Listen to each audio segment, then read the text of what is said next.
Comunicaciones Libres. Damos la bienvenida al doctor Juan Bosco Calatayud Pérez, jefe de servicio del Hospital Clínico de Zaragoza. Cuando quiera.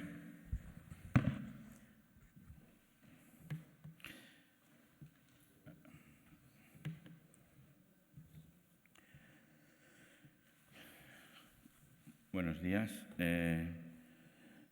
Gracias por la aceptación de la comunicación y vamos a hablar un poquito de la radioterapia intraoperatoria vertebral. Es algo que llega nuevo y que se nos va a ir incorporando.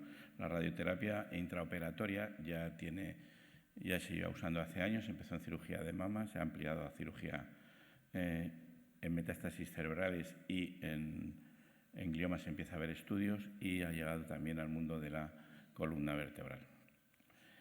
Las metástasis vertebrales sabemos que representan el tumor más frecuente en la patología vertebral, sintomáticas por dolor, inestabilidad y alteraciones neurológicas, y a veces la necesidad de una cirugía para descompresión, estabilización y radioterapia puede ser una alternativa, también, en mi opinión, para un tratamiento, como ya hemos hablado alguna vez, paliativo y mejorar la calidad de vida que también está en nuestras condiciones de neurocirujano. La radioterapia intraoperatoria permite asimismo administrar una dosis focal durante el acto quirúrgico y retratar pacientes ya irradiados como tratamiento paliativo eficaz. Nuestros objetivos son describir la factibilidad y los resultados de procesos precoces en un arrío vertebral con un sistema, en este caso de Zeiss Intravin, en un caso tratado en nuestro centro, que nos permitió la posibilidad de retratar con radioterapia a una paciente ya radiada anteriormente. El caso clínico fue una mujer de 63 años que presenta metástasis hepáticas, óseas, fractura patológica, que se destruye el cuerpo vertebral hacia el canal, con una masa pulmonar, etcétera, que, sin contar con el mundo quirúrgico, se decide hacer un tratamiento radioterápico y oncológico. Aquí tenemos diferentes estudios y el adenocarcinoma escamoso con una resonancia del 1.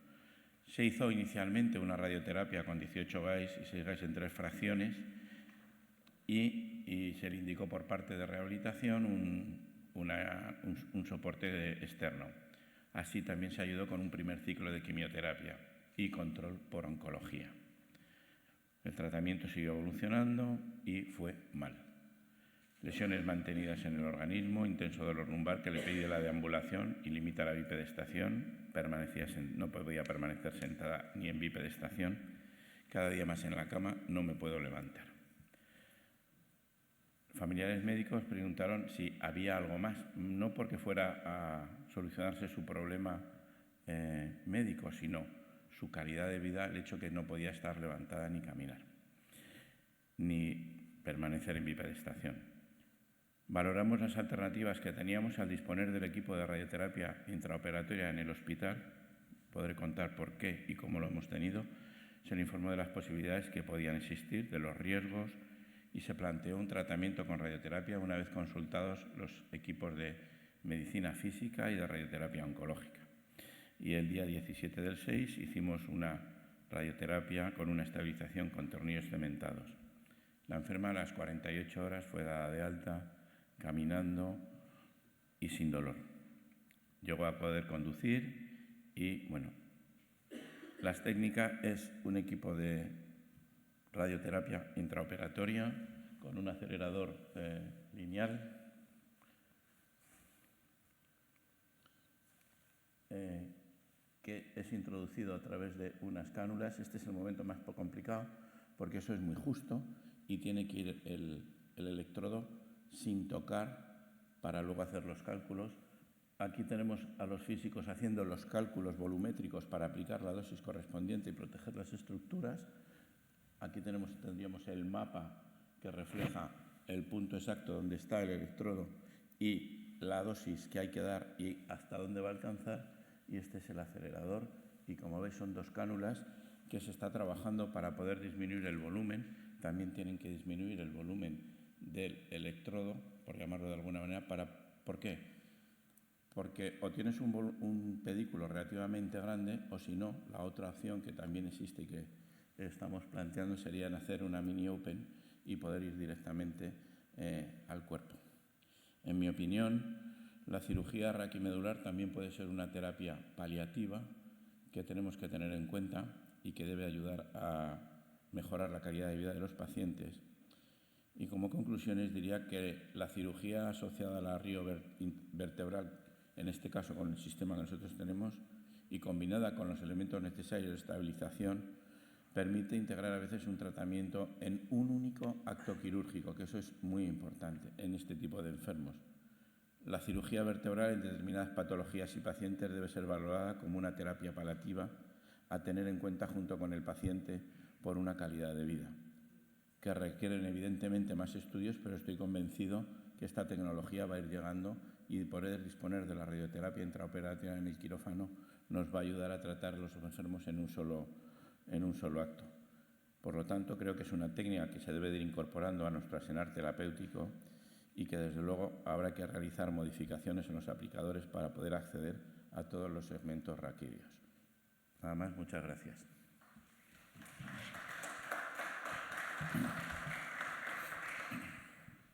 Enhorabuena, doctor Calatayud. Bueno, surgen muchas preguntas al respecto, pero bueno, por empezar por una, ¿cómo han llegado a tener este equipo? ¿Cómo ha sido el proceso, tanto a nivel interno, de convencer al resto del tratamiento multidisciplinar, como a nivel gestión hospitalaria? Pues aprovechando las oportunidades que te brinda, cuando es como el judo. Si tú no tienes fuerza, aprovecha la fuerza del contrario, ¿no? Entonces, se presentó porque iban a empezar a hacer radioterapia intraoperatoria en cirugía de mama, estaba más extendida. Este equipo se comentó que podía hacerse radioterapia intracerebral y vertebral y se necesitaba un quirófano que estuviera en condiciones de poder meter un equipo de rayos. Ante eso, yo vi la oportunidad y dije, en el mío, ¿vas a salir de tu quirófano? Y digo, sí, un día a la semana si tengo que salir porque entren los de mama, encantado. Entonces todo se amplió para que entrara mama un día a la semana y ahora se ha convertido que el que más utiliza el equipo de radioterapia es neurocirugía. Entonces, aprovechamos esa coyuntura y trabajamos muy a gusto con los radiofísicos y con los radioterapeutas. Los oncólogos, echan una mano en la parte médica, pero esto es puramente neuroquirúrgico y radioterapia oncológica. Muy bien, muchas gracias. ¿Da tiempo a alguna pregunta más?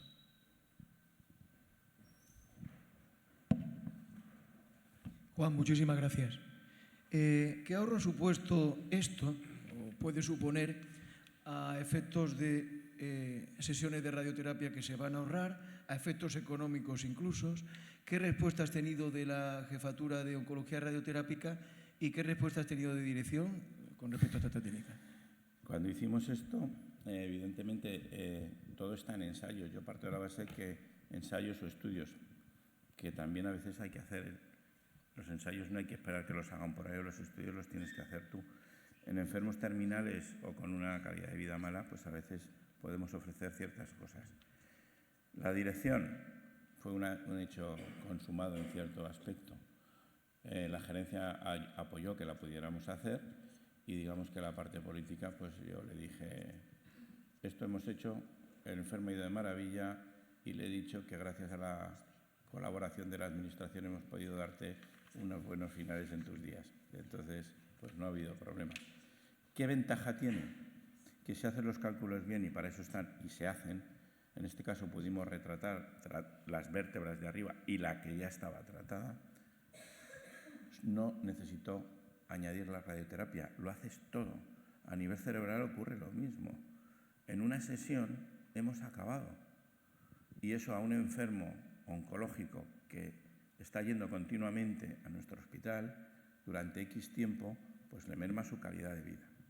Crítica que se puede hacer. No ha demostrado que sea superior a la radioterapia, digamos, convencional, pero no ha demostrado que sea inferior. Luego, si no es inferior y al paciente le ofrezco unas expectativas, probablemente para mí es mejor.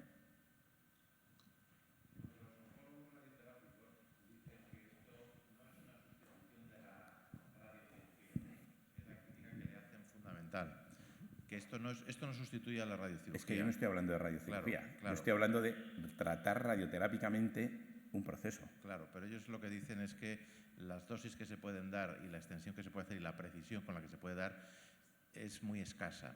Y esto es una cosa muy paliativa.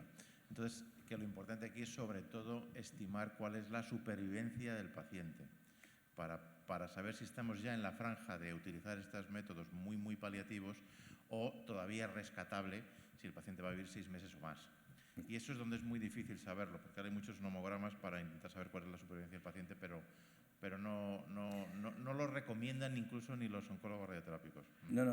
Sí, está claro. Esto es una discusión que va a ir llegando, como hemos tenido muchas, porque antes de hacerlo nosotros tuvimos que hablar con el comité, con los comités y en este caso estaba participando de manera muy activa radioterapia oncológica. Entonces, claro, todo esto se valora, no es para todos, son cosas que hay que ir definiendo en función de los pacientes. Pero ahora hemos tenido otra persona con metástasis múltiples vertebrales y ahí no hemos tenido la opción, no había la opción de poder hacer este tipo de terapia. Hemos tenido que recurrir a una terapia más convencional de radioterapia de todo el eje, etc. Pero creo que son técnicas o equipos que se nos ponen a nuestra disposición y que sí que los neurocirujanos o todos los médicos que nos dedicamos a la cirugía de columna deberíamos de empezar a saber que esto nos va a llegar y que puede estar en nuestro armamento terapéutico y no por qué dejarlo en manos de otras personas. Hola Juan, fantástico, me ha encantado. Para hacer el tratamiento intraoperatorio, ¿precisas hacer una cirugía de separación de la médula? Claro, cuando... A ver, esa es una pregunta. Si yo me planteara hacer una cirugía porque es un tumor localizado y voy a hacer una cirugía de separación, que es lo que se aboga muchas veces hoy en día para hacer una radioterapia, yo te diría que no es la terapia indicada. Esto es porque voy a ir a un sitio muy concreto, como decía Pedro, muy determinado, como si tienes 3 vértebras y dices, no puedo desmontar las 3 vértebras o no voy a ofrecerle, o es una persona como esta que estaba con metástasis, pero que el problema principal era su calidad de vida porque no podía ponerse en bipedestación.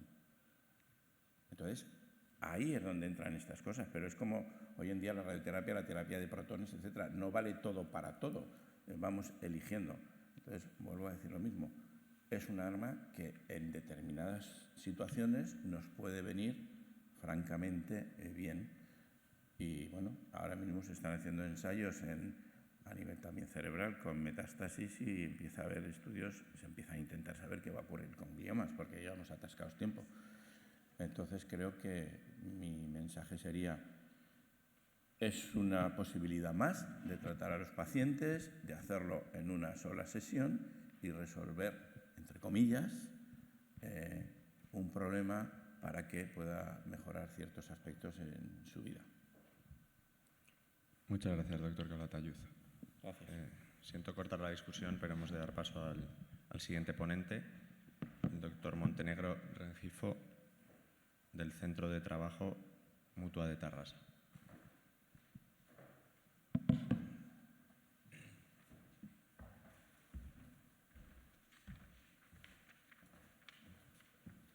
Buenos días. Voy a presentaros nuestro estudio potencial de los parámetros hematológicos preparatorios para predecir la infección postquirúrgica aguda tras una cirugía de columna. Como bien todos sabrán, con el paso de los años lo que estamos viendo es una tendencia al aumento del número de cirugías de columna que se realizan. Y de la mano de este aumento, pese a los esfuerzos que se llevan a cabo para evitar las complicaciones, estas siguen apareciendo. Siendo una de las más comunes y graves la infección, teniendo una incidencia en cirugía electiva de en torno al 1 al 4% en función de la serie y el tipo de intervención. Aparte de las complicaciones derivadas de forma intrínseca de las infecciones, también vemos que estas conllevan un empeoramiento pronóstico de los pacientes, aumentando la disfunción neurológica, también aumentando la mortalidad, prolongando el curso de la enfermedad, por lo tanto, aumentando el tiempo de ingreso y también aumentando los costes derivados del tratamiento de estos pacientes. Relacionado con esto, vemos los parámetros hematológicos, los cuales ya han demostrado tener una buena capacidad de cara a la detección precoz de infecciones. Nosotros hemos valorado estos, ya que son fáciles de obtener, incluso podemos verlos en una analítica básica preparatoria que hacemos todos por protocolo. Y hemos querido ver si su papel podía ir un poco más allá de esta detección precoz. Por lo tanto, el objetivo de nuestro estudio ha sido valorar el potencial de los parámetros hematológicos como predictores en la infección postquirúrgica de la cirugía de raquis. Para esto, hemos hecho un estudio de cohorte retrospectivo en el cual hemos usado estos marcadores hematológicos como predictores de infección aguda postquirúrgica. Para ello hemos utilizado a los pacientes cerebralinos en nuestro hospital desde 2015 a 2023 y para el análisis de datos hemos hecho una curva de característica operativa del receptor y el estudio del área bajo la curva. Nuestra muestra consta de un total de 557 pacientes, de los cuales 527 no presentaron infecciones y 30 de ellos sí lo hicieron. Pasando a los resultados, podemos ver que en el grupo de los pacientes que presentaban infección, algunos de los marcadores se encontraban más elevados, como por ejemplo el ratio de linfocitos neutrófilos y también el ratio de monocitos linfocitos, siendo esta elevación en el último significativa a nivel estadístico. Si nos centramos en lo que nos interesaba realmente, que es la capacidad predictora de estos marcadores, podemos ver que todos ellos presentan un valor predictivo negativo bastante alto, siendo 0,95 o incluso superior. No obstante, si nos fijamos en el área bajo la curva de cada uno de ellos, podemos ver que estas son bastante bajas, siendo las más altas en nuestra muestra los neutrófilos con 0,64 y el ratio monocitos-linfocitos con un 0,65. Como comentaba previamente, si revisamos la bibliografía al respecto, lo que vemos es que se ha visto que estos marcadores tienen una capacidad para la detección precoz de la infección y que incluso la combinación de estos puede aumentar la sensibilidad y especificidad. Y algunos estudios han visto que pueden ayudar a la identificación de pacientes con un riesgo más elevado. Como conclusiones de nuestro estudio, derivamos que el recuento de neutrófilos y el ratio monocitos-linfocitos muestran un cierto potencial como indicadores de riesgo de la infección postquirúrgica y que el valor predictivo negativo, al ser elevado, sugiere una posible utilidad para descartar la infección. Gracias.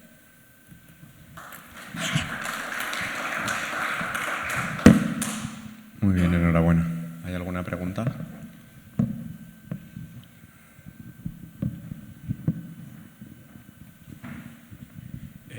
¿Cómo interpretas el comportamiento del LMR?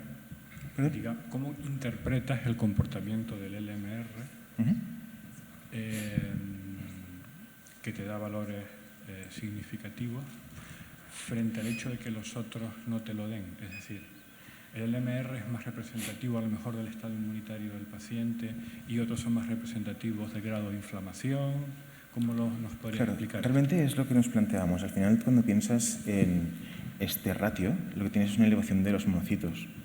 Al final, por lo que he podido ver, lo que tienes es que al final los pacientes que tienen una mayor cantidad de monocitos tienen una respuesta inmunitaria a la infección aguda mejor o más rápida que los otros pacientes que tenían niveles más bajos.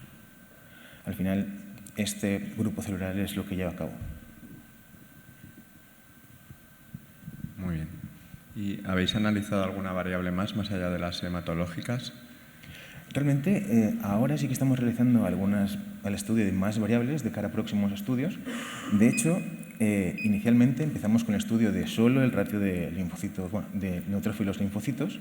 Después, en este segundo estudio, ya hicimos la ampliación a más marcadores hematológicos. Y en un nuevo estudio que estamos realizando ahora sí que estamos mirando muchas más variables de cara a los pacientes, tanto de patologías que estos presentan y otras comorbilidades que pueden estar relacionadas con la infección. Muy bien.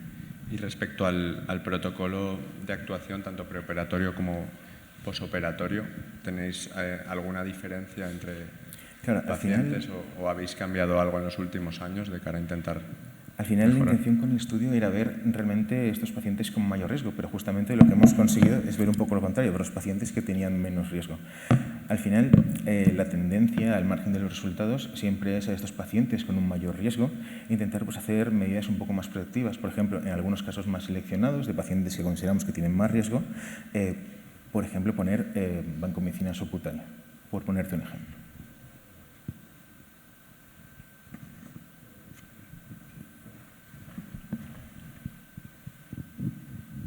añadiría, aparte de eso, hay pacientes con factores de riesgo, como puede ser la diabetes, que te puede provocar mayor índice de infección. Exacto. Pero también es importante la profilaxis que haga de antibióticos. ¿Vosotros, por ejemplo, hacéis qué tipo de profilaxis? ¿Hacíais alguna profilaxis, por ejemplo, de vancomicina dentro del lecho quirúrgico?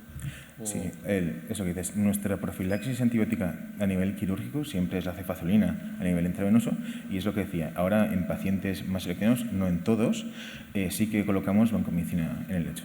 ¿Y habéis visto diferencias con respecto al índice de infección? La verdad es que sí. De hecho, mejoría. Dígame. ¿Si habéis visto mejoría? Sí, hemos visto mejoría. De hecho, si miras los resultados de esta muestra, que es 2015-2023, si haces una media, obviamente durante los años había variaciones, tenías una tasa de infecciones en torno a un 5%. Y, por ejemplo, en este último año, en 2025, el año que cerramos, de todas las cirugías que hemos tenido centradas en cirugía lumbar, en torno a 100, 150, hemos tenido un caso de infección. Pues eso yo creo que para mí es más interesante con respecto a lo que ahí está bien, ¿no? Pero ¿qué manera a lo mejor tienes de intentar reducir el índice de infección, ¿no? Y realmente tú tienes en tu mano, a pesar de los valores que puede tener el recuento de neutrófilos, el MLR y todo eso, que tú puedas mejorar el resultado en cuanto a que tengas menos infecciones, ¿no? No, claro, al final está en nuestras manos mejorar eso. No sé si influye mucho después en las infecciones, que puede ser que sí, pero que tú también tienes medio para intentar cortar esas infecciones. No, claro. Pero al final estamos hablando de parar las infecciones una vez ya estamos haciendo el acto quirúrgico. Al final, el objetivo del estudio era ver si podíamos hacer una selección de estos pacientes para valorar a alguno que tuviera un riesgo más elevado. Es lo que buscamos, esa capacidad predictora. Al final los resultados no han sido lo esperado, pero ese era el objetivo.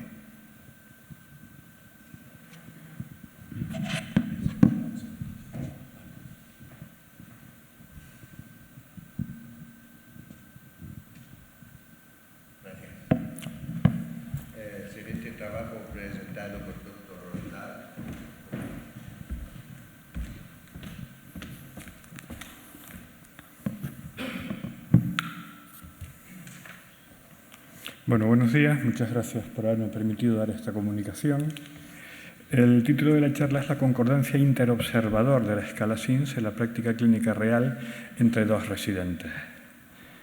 La escala SINS, como todos sabemos, es una escala que se publicó por primera vez en el año 2010, que consta de 6 dominios, 5 dominios radiológicos estructurales y un dominio clínico, que es la evaluación del dolor mecánico. Es una herramienta muy utilizada para la valoración de la inestabilidad en metástasis vertebrales y con mucha frecuencia los residentes nos avisan porque le han consultado un caso y como parte importante de la toma de decisiones, incluso de la toma de decisiones de indicación quirúrgica, está la valoración de la escala SINS y su puntuación total. La escala SINS es una escala muy validada, pero hasta donde nosotros sabemos no existen estudios de su reproducibilidad entre residentes de especialidades quirúrgicas que tienen que ver con la cirugía de columna, en este caso de residentes de neurocirugía. Nuestros objetivos son evaluar la concordancia interobservador para la puntuación SINS total y para los diferentes dominios de la escala SINS entre dos residentes avanzados de neurocirugía en un grupo de metástasis vertebrales operadas en un contexto de práctica clínica real. Para ello desarrollamos un estudio observacional retrospectivo en nuestro centro, valorando las escalas SINS antes de la cirugía en pacientes operados de metástasis vertebrales por cualquier motivo, pacientes que acaban con fijaciones, con únicamente descompresiones y unos poquitos pacientes en los que solamente se realizó biopsia, entre los años 2022 y 2024. Se utilizó el coeficiente de correlación intraclase para la valoración de la concordancia de la escala SINS total y la capa de Cohen y el porcentaje de acuerdo para la concordancia de los diferentes dominios SINS, haciendo uso del paquete estadístico YAMOBI, y como todos saben es un paquete basado en R. Tenemos una muestra de 45 pacientes con una mediana edad de 64 años. Como son pacientes quirúrgicos, el estado general es bastante bueno y la fragilidad medida por esas escalas que les muestro ahí es razonablemente baja. La mayor parte de nuestros cánceres fueron cánceres de pulmón, pero curiosamente teníamos más cánceres digestivos y cánceres de mama, y teníamos pocas próstatas, pero en proporción son las que nos corresponden por el tipo de serie. La mayor parte de los pacientes con mucho tenían una puntuación de SINS total de 10 puntos o más y una supervivencia mediana en torno a unos 6 meses y medio. La concordancia de la puntuación SINS total fue excelente en nuestra serie. Y por dominios, en los dominios radiológicos o estructurales, la concordancia fue alta. En el dominio calidad ósea obtuvimos una capa de 0 con un acuerdo superior al 95%. Y fue en el dominio clínico, en el dominio de dolor, donde solo obtuvimos una concordancia moderada. Comparando nuestros resultados con, por ejemplo, el estudio clásico de Furni de 2011, nuestra concordancia fue excelente para la puntuación SINS total, igual que la de ellos. El estudio más amplio que conocemos en nuestro ámbito es el estudio de Arana de 2015, nuestro ámbito en España, y ellos obtienen curiosamente una concordancia moderada para la puntuación SINS total. Ellos lo explican porque los evaluadores son de diferentes especialidades, incluyen neurocirujanos, traumatólogos, radiólogos, oncólogos, mientras que nosotros tenemos 2 residentes de un único centro. Si comparamos la concordancia de la valoración de la escala SINS por dominios, como dijimos, nuestra concordancia es alta, lo cual sucede de igual manera en el trabajo clásico de Furni para los dominios radiológicos, con la salvedad de que nosotros obtuvimos en el dominio calidad ósea una capa de 0 con un acuerdo de más del 95%. Esto es un efecto estadístico que quiere decir que hay mucha concordancia, pero que de las 3 opciones que corresponden a este ítem, claramente predomina una, que es la opción lítica. Recuerden que tenemos más tumores digestivos que mamas y próstatas las que nos tocan, pero pocas. Furni, sin embargo, obtiene en el dominio calidad ósea una concordancia baja, y esto lo atribuye a que no todos sus pacientes tienen TAC, que es lo que él considera como gold estándar para discriminar entre metástasis líticas, blásticas o mixtas. En nuestro caso, tampoco hay TAC en el momento de la valoración de la escala SINS para todos los pacientes, pero es cierto que nuestro trabajo es mucho más moderno y hay secuencias de resonancia magnética de susceptibilidad que permite a los radiólogos discriminar mucho mejor entre metástasis líticas y metástasis blásticas. El dominio clínico, en nuestro caso, que parecía algo menos reproducible, con una concordancia solamente moderada, es el dominio dolor. Y esto probablemente tiene que ver con el hecho de que nuestro estudio es retrospectivo, pero probablemente también tiene que ver con las dificultades que encontramos para valorar las características del dolor cuando nos enfrentamos a pacientes que ya están en reposo, que ya tienen corticoides y que muchos de ellos ya tienen opioides pautados por los propios oncólogos. Para concluir, nos parece, por las limitaciones que tenemos de 2 observadores, que la puntuación SINS total parece bastante reproducible en residentes de neurocirugía, que los componentes estructurales son altamente consistentes, el componente clínico, el componente de dolor es el que nos parece más vulnerable y sobre el que probablemente tendremos que trabajar más, y nuestra fiabilidad o la fiabilidad que hemos obtenido es comparable a trabajos clásicos realizados con grupos de expertos. Muchas gracias por su atención.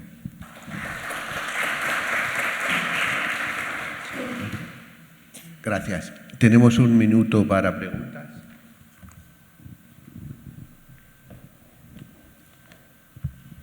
Enhorabuena, Héctor, por la charla. Yo soy residente y te quería comentar qué opinas sobre la escala SINS, porque justamente los intervalos que tiene esta escala son muy amplios y nosotros se nos genera mucho problema porque en el intervalo intermedio, que está en 7 y 13 puntos, en teoría la estabilidad es indeterminada, definida por la escala. Entonces, muchas veces esto pues no sabes un poco, cuando los pacientes caen en este rango, cómo decidir. No sé si piensas que igual sería lo ideal que apareciera una escala en el futuro, pues que ajustara un poquito más Correcto. los casos. Yo no lo pude comentar por motivos de tiempo, pero te pongo esa diapositiva en la que verás que un 65% de nuestros pacientes caen dentro de ese grupo de inestabilidad intermedia, potencial o como quiera que se llame. Lo cual nos genera un problema, porque ¿cómo hacemos? Entonces, hay algún intento en la literatura de segmentar ese grupo en dos grupos, partirlos esencialmente por la mitad. Por eso, justamente de abajo, puse la puntuación de 10 o más puntos.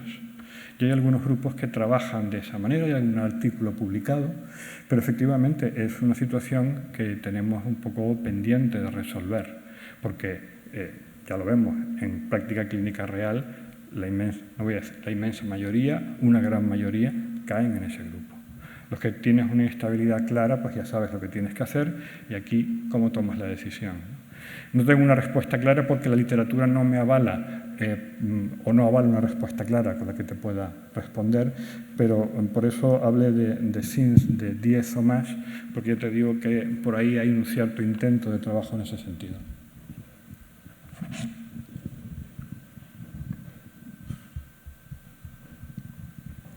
La verdad es que a la hora de valorar este tipo de escalas, lo que veo y he compartido con otros compañeros quizás es que dentro del propio servicio de neurocirugía a lo mejor hay más consenso que quizás cuando hablas con servicios colaboradores como oncología o radioterapia, que quizás muchas veces tienden, por lo menos en nuestro hospital, a ser más invasivos, ¿no? Y acaba resultando en muchas veces unas discusiones muy serias porque siempre hay un nuevo fármaco de oncología o siempre hay una nueva línea de tratamiento que en nuestro caso nos acaba llegando muchas veces a sobreindicar cirugías. Pero Félix, ¿te estás refiriendo a esta escala o a escalas pronósticas? Bueno, a esta escala dentro del global de... Vale, porque otra guerra son las escalas pronósticas. Esto lo suscitaba Pedro. Entonces, ahora tenemos escalas, tenemos la SOR, pero ya con Machine Learning, la SOR MLA, que parece que mejora, pero no acabamos de. Y es cierto que los oncólogos yo creo que van más rápido que estas escalas. Entonces, tenemos tanto cambio de pronóstico con sobre todo los tratamientos que están pautando los oncólogos, que creo que aunque hagamos modificaciones continuas con Machine Learning, no llegamos a tiempo, ¿sabes?, a estar a la par con eso. De todas maneras, esas escalas pronósticas, que no es esto es una escala de inestabilidad, que para nosotros es muy importante, pero esto quizás al oncólogo pues, le queda un poco más lejos.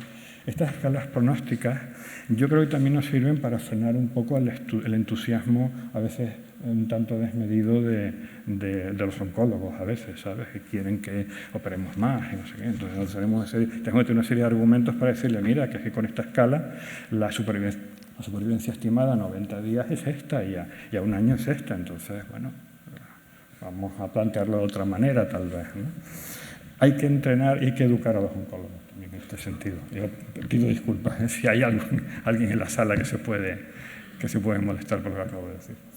Bueno, muchas gracias. Enhorabuena. Gracias.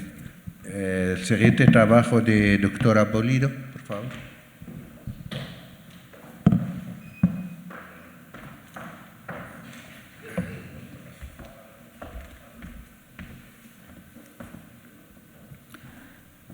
Buenos días. Vamos a hablar del síndrome de espacio adyacente, su relación con las cirugías abiertas y la cirugía MIS. La incidencia del síndrome de espacio adyacente es muy variable, depende de las series de los grupos y tanto en parte por lo que se considera como estudios radiológicos o alteraciones radiológicas del espacio adyacente o la propia enfermedad y lo que da clínica. Tiene una incidencia acumulable de 2,5% al año y se cree que al menos un 22% de los pacientes a los 10 años van a ser intervenidos por un síndrome de espacio adyacente. El momento en el que va a aparecer esta patología va a ser alrededor de los 6 años tras un proceso de fijación y pueden influir varios factores como puede ser la cirugía abierta o MIS, la descompresión más o menos extensa de la laminectomía, las afectaciones de la musculatura, la posición de los tornillos o la afectación de las carillas articulares. El objetivo de nuestro trabajo ha sido analizar la incidencia del síndrome de espacio lumbar adyacente en patología degenerativa en pacientes intervenidos en los que hemos hecho una descompresión y una implantación de tornillos transpediculares. Vamos a valorar los datos en los pacientes con cirugía abierta y con cirugía MIS. En el caso de la cirugía abierta realizamos una incisión medial e implantamos los tornillos con navegador en uno o dos segmentos lumbares y después realizamos la descompresión. Siempre hacemos una hemilaminectomía uni o bilateral ampliada, preservando siempre las espinosas en la cirugía abierta. En cirugía MIS lo que hacemos es inicialmente la descompresión unilateral, utilizando para ello también el navegador, como ven que está implantado en la cresta ilíaca, y hacemos una descompresión unilateral ampliada a través de esa pequeña incisión. Y a continuación implantamos los tornillos transpediculares bilaterales, igualmente con sistema de navegación. Analizamos un periodo entre 2000 y 2023 para que tengan por lo menos 2 años de seguimiento. Han sido 1.062 pacientes intervenidos. Por técnica abierta han sido 583 y por técnica MIS 479. La edad media ha sido un poquito menor en el grupo de cirugía abierta, como pueden ver, una media de 63 frente a una media de 68 en el grupo MIS, con diferencia estadísticamente significativa. Tenemos pacientes desde los 40 años hasta las 92 en la técnica MIS. En cuanto a la proporción de hombres y mujeres, hay una ligera predominancia de mujeres, pero no es significativo. Y en la técnica abierta hemos intervenido un 48% de pacientes con estenosis frente a un 52% con listesis, algo diferente en la técnica MIS, sin embargo, pero sin diferencias significativas. Hemos tenido 63 pacientes con síndrome de espacio adyacente, lo que supone un 5,93%, de los cuales un 8,74% corresponde a la cirugía abierta frente a un 2,5% en la cirugía MIS. El momento en el que ha aparecido este síndrome de espacio adyacente ha sido con una media de 5,5 años, a un periodo más largo en la cirugía abierta, casi 6 años, frente a 4 años en la cirugía MIS, diferencia que sí es estadísticamente significativa. En cuanto a la patología, 33 casos han sido por listesis y en 30 por estenosis. El nivel, generalmente en el 77% de los casos, el nivel afectado ha sido el inmediatamente superior, que generalmente ha sido el L3-L4 porque la fijación mayor ha sido en L4-L5, pero también hay un porcentaje de pacientes que desarrollan síndrome adyacente del espacio inferior, pacientes intervenidos de L3-L4 o de L4-L5 que han hecho un 5-1. Aquí tenemos un ejemplo de un paciente de 65 años con una fijación abierta L4-L5 que 10 años después desarrolla un segmento superior en L3-L4 y que fue intervenido por ese motivo. En la técnica MIS, aquí hay otro caso. En este caso es una fijación de un paciente intervenido en L3-L4 que desarrolla un espacio adyacente L4-L5 a los 8 años. Es un paciente que tenía como antecedente además una enfermedad de Parkinson y habíamos ya decidido ser conservadores en la primera cirugía. La degeneración del segmento adyacente se pueden ver alteraciones tanto radiográficas como hernias de disco, hipertrofia articular, listesis o estenosis. Son síntomas de nueva aparición y, como ya he dicho antes, una incidencia que es muy variable entre que si es alteraciones radiológicas a ser una enfermedad sintomática. Hasta un 20% van a precisar cirugía, pero hay múltiples factores que pueden influir. Las alteraciones de la musculatura por el acceso quirúrgico puede ser uno de los factores, así como la alteración de los ligamentos o de las carillas articulares, pero también el ángulo de fusión de la instrumentación y el que tengamos más o menos segmentos inmovilizados. La musculatura va a dar un soporte pasivo y una estabilidad activa a la columna, y en los abordajes abiertos lo que hacemos es una afectación de toda la musculatura posterior. Los abordajes MIS con la incisión paraespinal, esa afectación muscular va a ser menor. Y los abordajes anteriores y transpsoas, evidentemente toda la musculatura posterior no se va a ver afectada. Hay estudios que ya hablan de la afectación en resonancia de los multifluidos y de cómo se puede cuantificar y el valor que esto puede tener en el síndrome de espacio adyacente. Si vemos series publicadas en la literatura, sí que hacen referencia a que la cirugía MIS va a tener una menor incidencia de síndrome de espacio adyacente frente a la cirugía abierta, pero sin embargo, cuando se añaden a esto las técnicas de PLIF o de TRIF, ese síndrome de espacio adyacente también está en un porcentaje muy elevado en la cirugía abierta, que también se reduce cuando se hace con técnica MIS.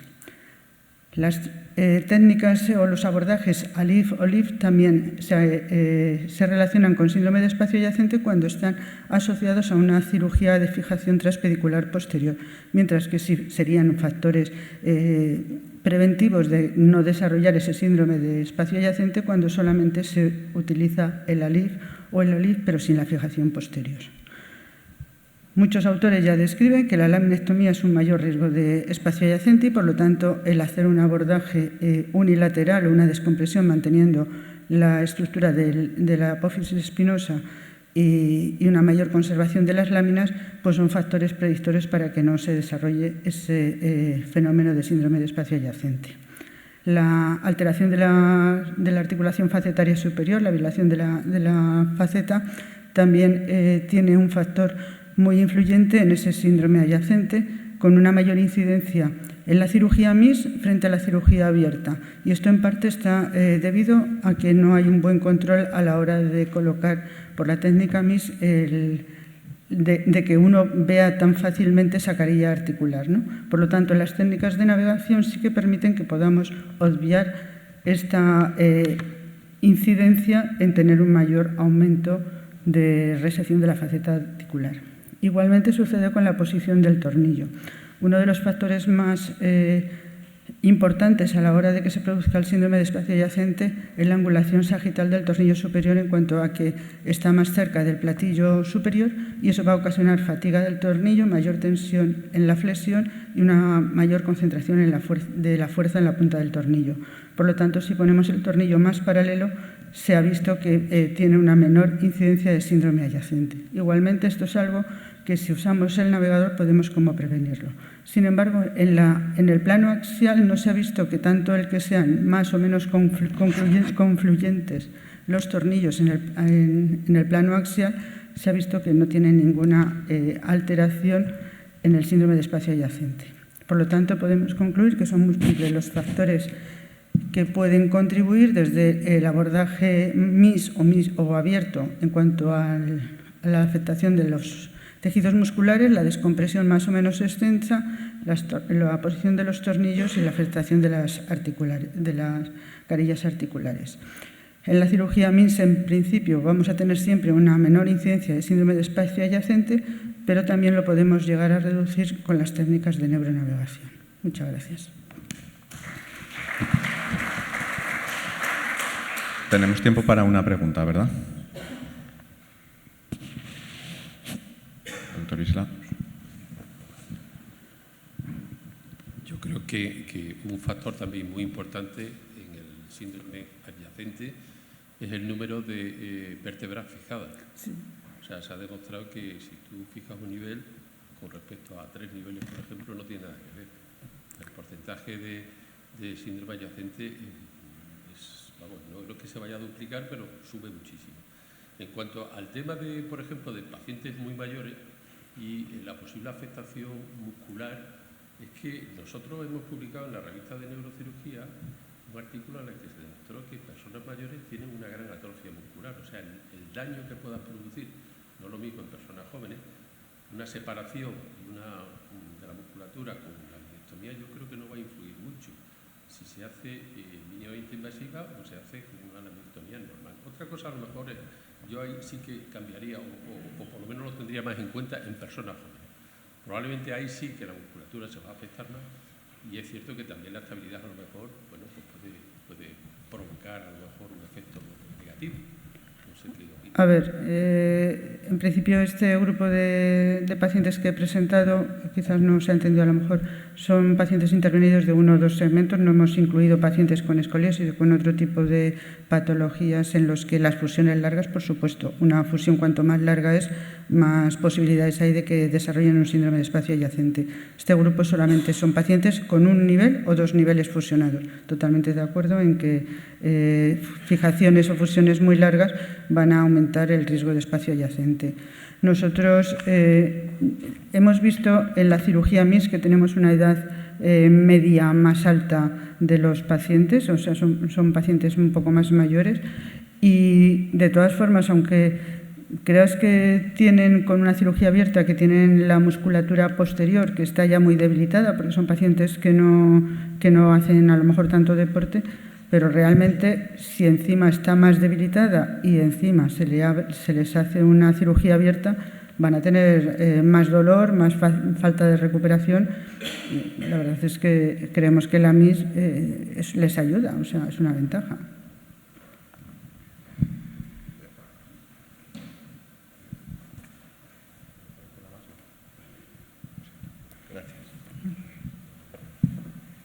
Damos paso a la siguiente comunicación del doctor Martín García, del Hospital Universitario de Burgos.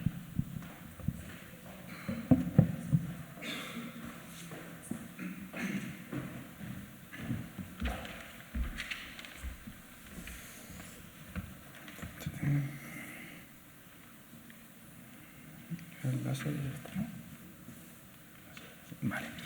Bueno, buenos días. Yo tengo una comunicación sobre una comparación entre dos sistemas de fijación vertebral percutánea neuronavegada con un TAC intraoperatorio.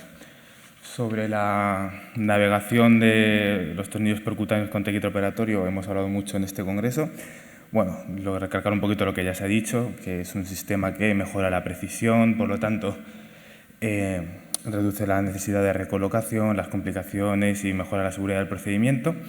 Tiende también a reducir el tiempo quirúrgico y, sobre todo, permite una cirugía con mayor seguridad en aquellos cirujanos que todavía tienen menos experiencia en este tipo de fijaciones.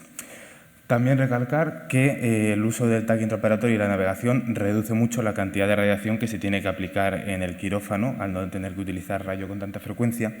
Y esto a la larga es especialmente interesante para todo aquel personal que está en el quirófano de manera fija y que todos los días pues, tiene que hacer cirugías de este tipo y se reduce mucho la cantidad de radiación que se les puede aplicar a lo largo de toda su vida profesional. Dentro de estos sistemas pues, hay múltiples, desde sistemas que van en un único paso, directamente con la propia navegación del tornillo y el trayecto, hasta sistemas que van en diferentes pasos, pues, con Jansi, con fresas, etc. Nosotros traemos la comparación de estos dos sistemas, un sistema de fijación de Viper Prime que es en un único paso, ahora pasaremos a explicaros un poquito más detalle, y luego otro sistema que es el Perla de Spinart, que es secuencial, con una fresa y con el tornillo después, pudiendo navegar también una terraja. Vamos a comparar la precisión en necesidad de recolocación tanto en el propio acto quirúrgico como en un segundo tiempo si fuera necesario, la colocación de los tornillos definitiva y luego el tiempo quirúrgico ajustado por niveles y otras variables como complicaciones, tiempo de estancia, etc.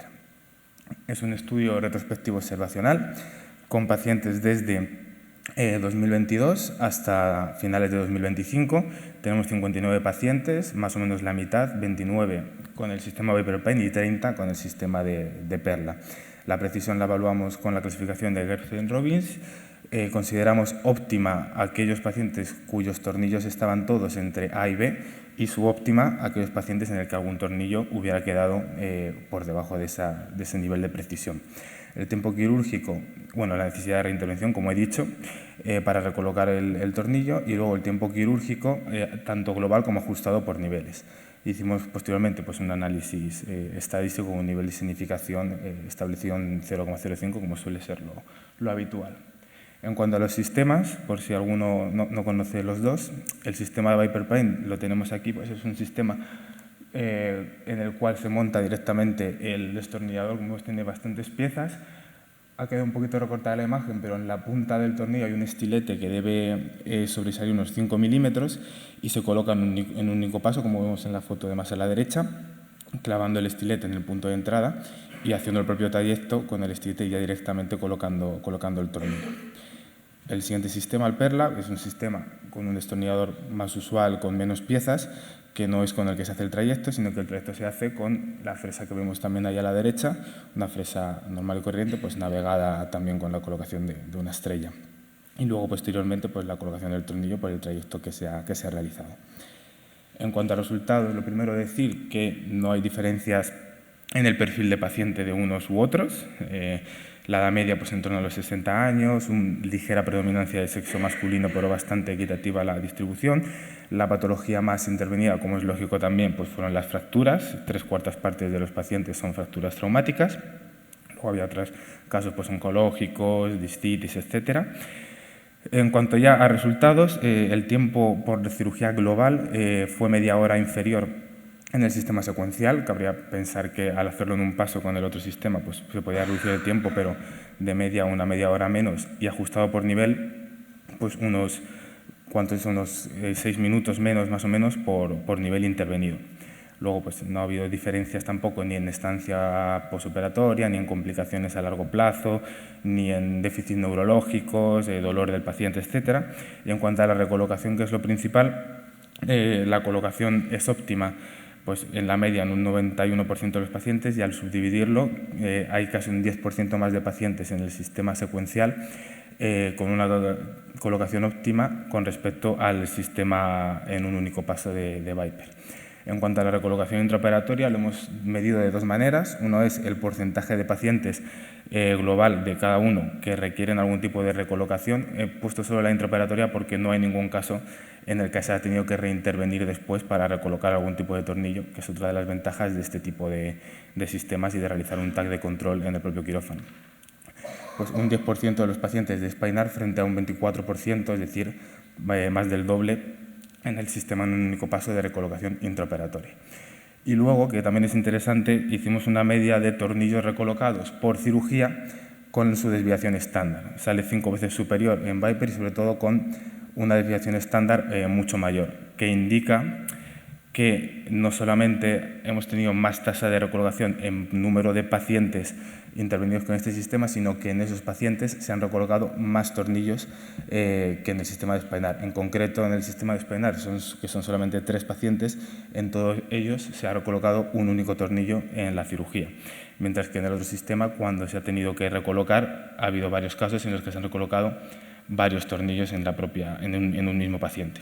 En concreto, hay un caso que traigo aquí en una imagen, porque es verdad que puede tender a aumentar un poquito de más la diferencia entre estos dos sistemas, que es esta imagen de aquí, que es un caso pues, de un fallo de la precisión del navegador global, en el cual todos los tornillos de un lado quedaron mediales y todos los tornillos del otro lado quedaron laterales, por lo tanto pues, se tuvieron que cambiar todos, y eso aumenta un poquito pues, estas diferencias que hemos dicho. Aún así también hay más casos de recolocación de varios en un mismo paciente. A la hora de realizar un análisis estadístico, bueno, pues la muestra son 59 pacientes, es verdad que aunque observamos tendencia, pues no hemos visto diferencias significativas desde el punto de vista estadístico, aunque observemos esta tendencia. Como principal conclusión, ambos sistemas se pueden considerar seguros, la colocación óptima es alta en ambos, las recolocaciones intraquirúrgicas no requirieron reintervenciones por este motivo, ningún paciente tuvo una focalidad neurológica ni ninguna complicación relacionada con una malposición del tornillo, por lo tanto se pueden considerar seguros, pero es verdad que hemos visto que el sistema secuencial tiene una tendencia a tener una menor tasa de recolocaciones y un menor tiempo quirúrgico. Cuando nos preguntamos un poco por qué puede ser esto, pues traemos un poquito las conclusiones a las que hemos llegado.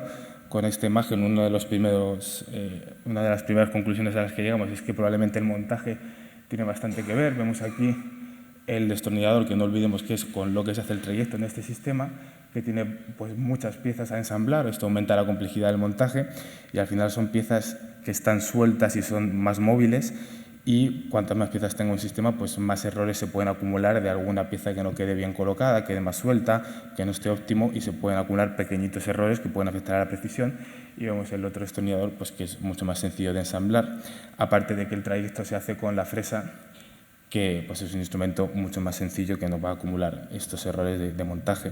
Y luego el propio tamaño del instrumental con el que se hace el trayecto por el que se coloca el tornillo, pues vemos que la distancia desde la punta del instrumental hasta donde está la estrella de referencia es mucho menor, y también al instrumento, al ser más pequeño, pues es mucho más fácil de manejar, y es con el que al final acabas haciendo el trayecto. Por lo tanto, a las conclusiones pues añadiríamos que, como hemos dicho, ambos sistemas tienen una precisión y seguridad alta, que el sistema secuencial, pese a tener más pasos, tiene menor tiempo quirúrgico y menor tasa de recolocaciones, y que nosotros creemos que en parte se debe a que el instrumento con el que haces este trayecto es más corto, más manejable, hay menos distancia de la punta a la estrella de referencia y que además el montaje es más sencillo, tiene menos piezas y puede generar menos errores acumulados que poquito a poco vayan restando precisión a la colocación del tornillo. Y esto sería todo. Gracias. Muy bien, muchas gracias. Da tiempo a una pregunta. Doctora Pulido.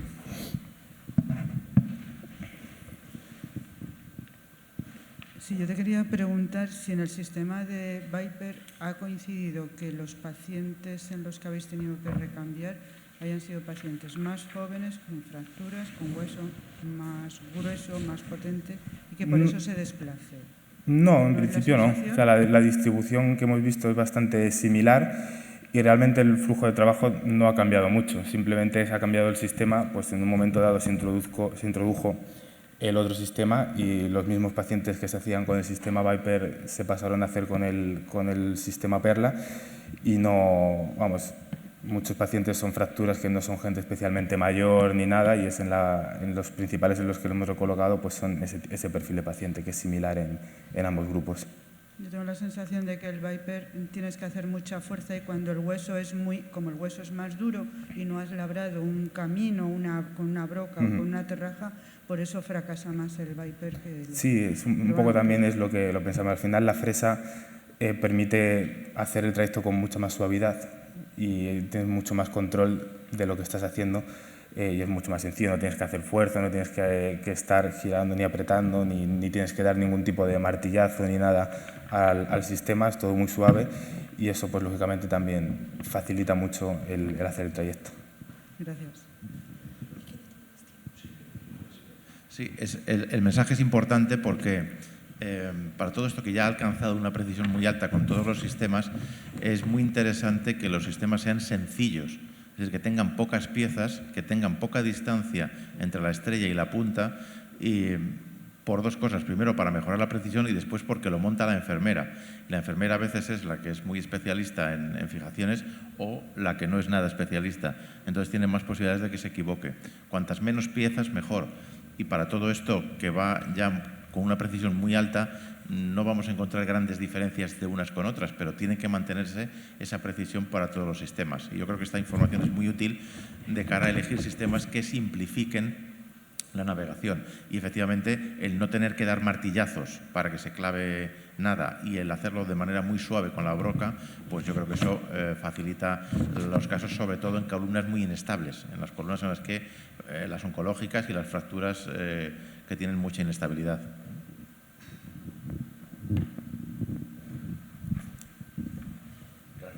Gracias. Pasamos al siguiente trabajo de doctora López Vicente.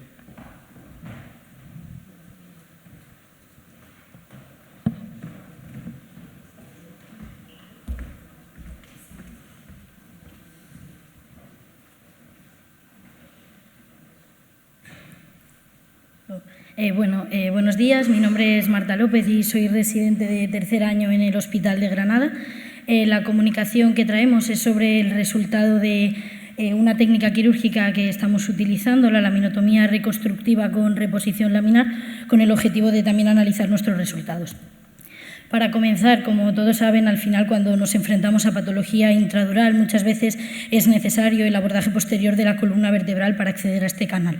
El abordaje convencional descrito en la literatura ha sido la laminectomía, pero cada vez es más la evidencia publicada acerca de que precisamente la alteración del arco posterior lleva a un riesgo de inestabilidad y deformidad segmentaria con alteraciones cifóticas, sobre todo en abordajes extensos y en pacientes jóvenes. Es en este contexto donde surgen técnicas reconstructivas del arco posterior que precisamente están destinadas a preservar anatomía y biomecánica espinal. En este contexto, la técnica que nosotros utilizamos es una osteotomía con motor piezoeléctrico, de forma que se hace un corte preciso en el hueso, preservando siempre las articulaciones facetarias con un corte aproximadamente a 30-60 grados y completando el bloque con una flavectomía superior e inferior al segmento de osteotomía. Con esto conseguiríamos extraer un bloque completo que tras el gesto quirúrgico principal se repone con mini placas y tornillos de osteosíntesis similares a las que utilizamos en la patología craneal. Este es un ejemplo de un paciente a nivel intraquirúrgico donde podemos ver en la primera imagen cómo marcamos esas líneas de osteotomía y después del gesto quirúrgico principal, en este caso el abordaje de un neurinoma, volveríamos a recolocar todo el fragmento de osteotomía extraído mediante las mini placas. El objetivo de este trabajo es evaluar precisamente la eficacia y seguridad de esta técnica en un estudio que se extiende desde febrero de 2022 a enero del 2026 en pacientes intervenidos mediante esta técnica independientemente de la patología subyacente. Lo que vamos a analizar pues, son las características demográficas de los pacientes, el diagnóstico, las características del acto quirúrgico y después las complicaciones que hemos tenido con esta técnica en el seguimiento en meses. Nuestros resultados, la serie son de 23 pacientes, con 11 hombres y 12 mujeres, con una edad media de 43 años y un seguimiento medio de 24 meses. La patología tumoral representó más del 70% de la patología subyacente intervenida, siendo el esvanoma el diagnóstico más frecuente. Respecto a las características del acto quirúrgico, la media de niveles espinales intervenidos fue 2,5, pero el rango iba de 1 a 6. Es verdad que nosotros no hemos medido el tiempo quirúrgico de una forma objetiva, pero la sensación subjetiva de los cirujanos que hacen esta técnica es que a mayor número de niveles, comparado con la laminectomía convencional, se ahorra tiempo. El nivel de intervención más frecuentemente intervenido en nuestro centro fue el nivel dorsal y en el 100% de las intervenciones se logró una exposición adecuada del canal espinal, logrando resecciones totales en el 82,6% de los pacientes. Respecto a aquellos en los que se realizó una resección parcial, comentar que en ninguno de los casos se debió a una exposición inadecuada, sino a características intrínsecas de la patología intervenida.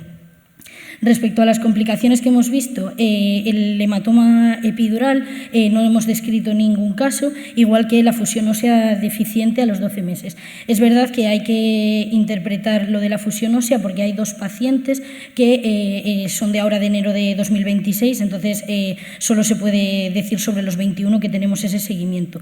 Respecto a las fístulas de líquido cefalorraquídeo, únicamente hemos encontrado una que precisó una actuación con un drenaje lumbar externo, pero que es verdad que después de este drenaje no volvió a recidivar.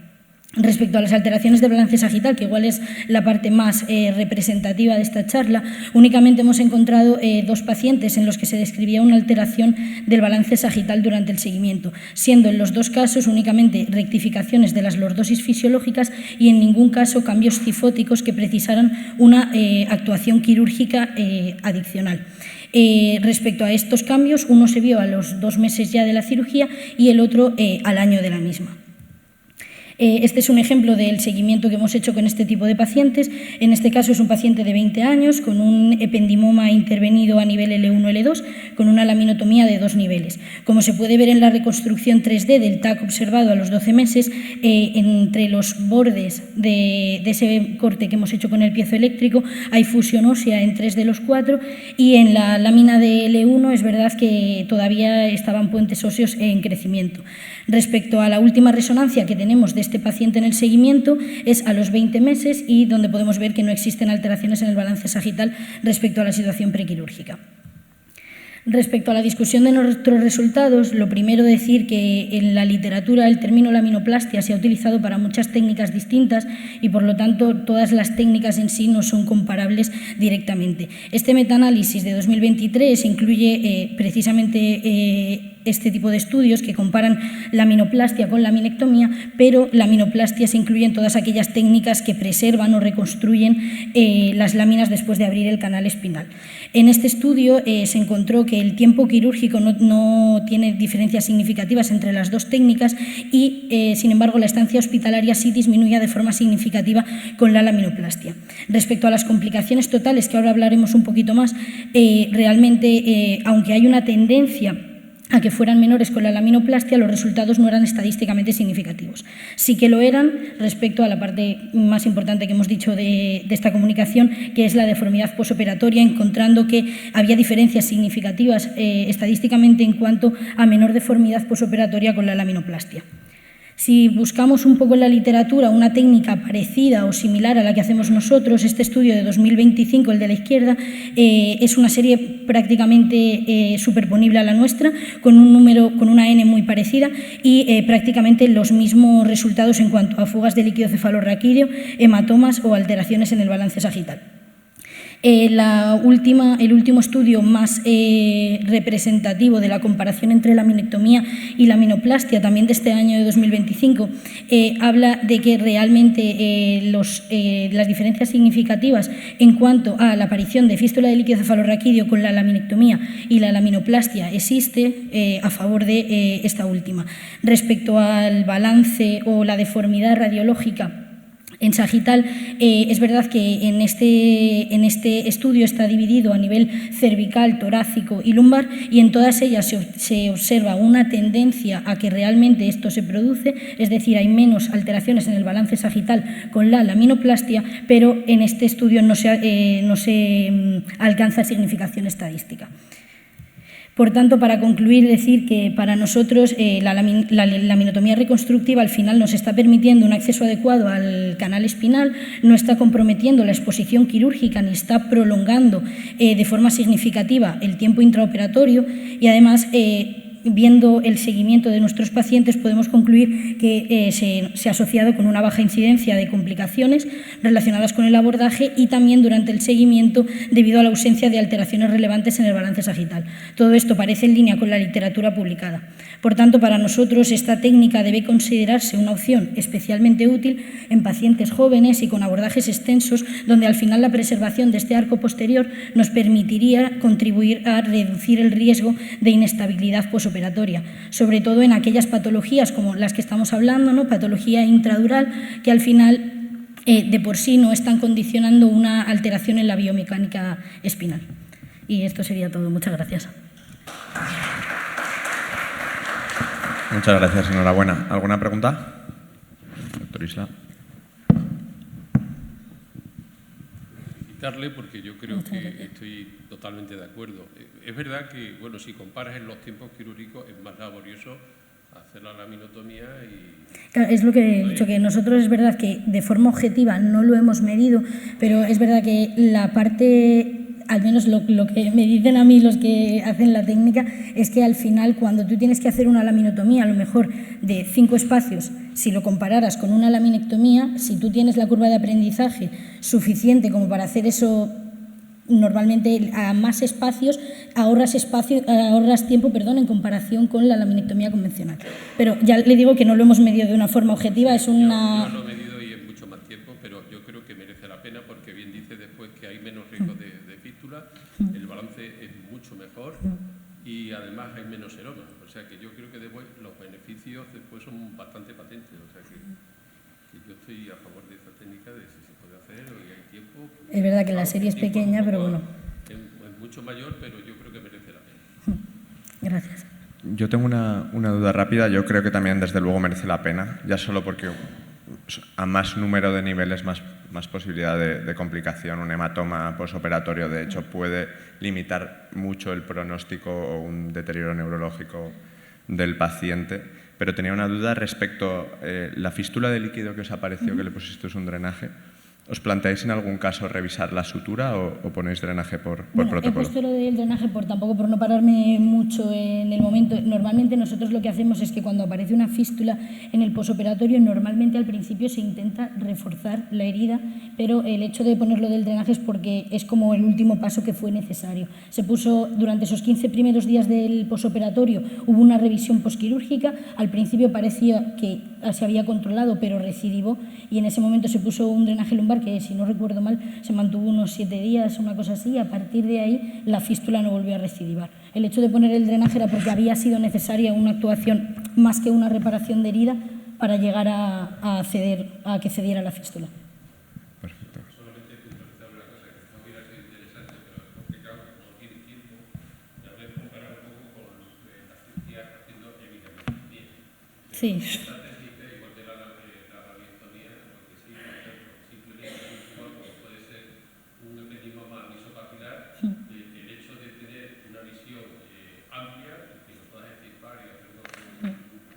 Una completa extirpación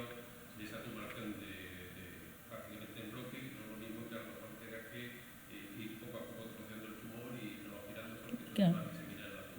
Sí, esto al final te está permitiendo una exposición adecuada del canal, porque tú sabes que al final el corte que tú haces con el piezoeléctrico es submilimétrico, lo vas a reponer y al final te permite poder hacer, pues, por ejemplo, en el caso del chico que he puesto de 20 años, al final es un ependimoma que ocupa L1, L2 y tú haciendo la laminotomía, al final extraes todo en bloque, tienes un buen control tanto proximal como distal del tumor y al final llega un punto en el que al final todo eso lo vas a reponer y no te está comprometiendo el abordaje quirúrgico para poder ver todos los límites del tumor. Es otra de las ventajas que al final cuando estás haciendo una técnica como una laminectomía siempre vas con la cosa de decir al final todo lo que me estoy comiendo no lo voy a poder reponer al final. Perfecto, pues muchas gracias. Damos por concluidas las comunicaciones.